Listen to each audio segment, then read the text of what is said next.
आपने पद्मावती तो देखी ही होगी और जौहर कुंड तो आपको याद होगा, हम सबको याद है।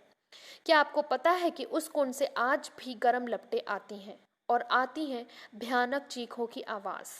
जी हाँ, मैं हूँ आरजे अंजय शिराली और मैं आपका स्वागत करती हूँ मेरे नए शो क्या ऐसा भी हुआ में।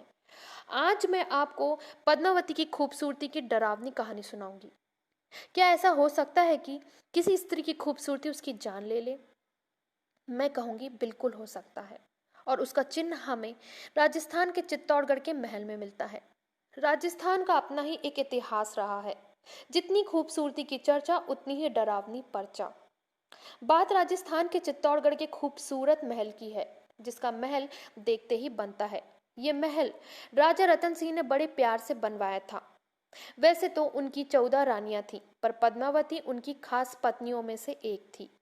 पद्मावती जितनी खूबसूरती तो इतिहास में किसी के पास ही नहीं थी, और यही खूबसूरती राजा के दुश्मन खिलजी को भा गई और उसने उसे अपनाने का मन बना लिया, जिसके बाद युद्ध हुआ। इस कहानी को संजय लीला भंसाली ने अपने फिल्म के माध्यम से दिखाया, जिसका नाम था पद्मावती, जो काफी कंट्रोवर्सी से गुजरी, अंत में फेमस भी हुई। अब सवाल यह है कि आखिर पद्मावती की खूबसूरती कैसे डरावनी बनी। तो आपने जौहर कुंड का नाम तो सुना होगा, जो चित्तौड़गढ़ के महल के कोने में स्थित है, जो आज भी हॉन्टेड है। हॉन्टेड इसलिए क्योंकि राजा रतन सिंह जब खिलजी से युद्ध हारे और उनकी शहीदी में पद्मावती ने जौहर कुंड में आग लगाकर जान दे दी, और इस जौहर कुंड में उनका साथ काफी रानियों ने दिया।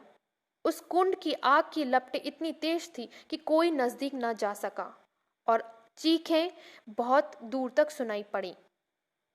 कहते हैं चित्तौड़ का महल जितना खूबसूरत है उतनी ही डरावनी है जौहर कुंड, क्योंकि आज भी ये कुंड से आवाजें सुनाई पड़ती हैं, वो चीखें सुनाई पड़ती हैं। आज भी चित्तौड़गढ़ का महल दिखने में बहुत खूबसूरत है, लोग दूर दूर से भी आते हैं देखने। लेकिन चित्तौड़गढ़ के महल का जो एक कोना है, जिसे हम जौहर कुंड के नाम से जानते हैं, वहां पे जाना मना है, क्योंकि कहते हैं उसके नजदीक पहुंचना मुश्किल ही नहीं नामुमकिन है। वहां से आज भी गर्म लपटों का एहसास होता है। तो क्या ऐसा हुआ होगा कि किसी की खूबसूरती डरावनी याद छोड़ जाए? इसी के साथ मैं विदा लेती हूँ, तो सुनते रहिए क्या ऐसा भी हुआ।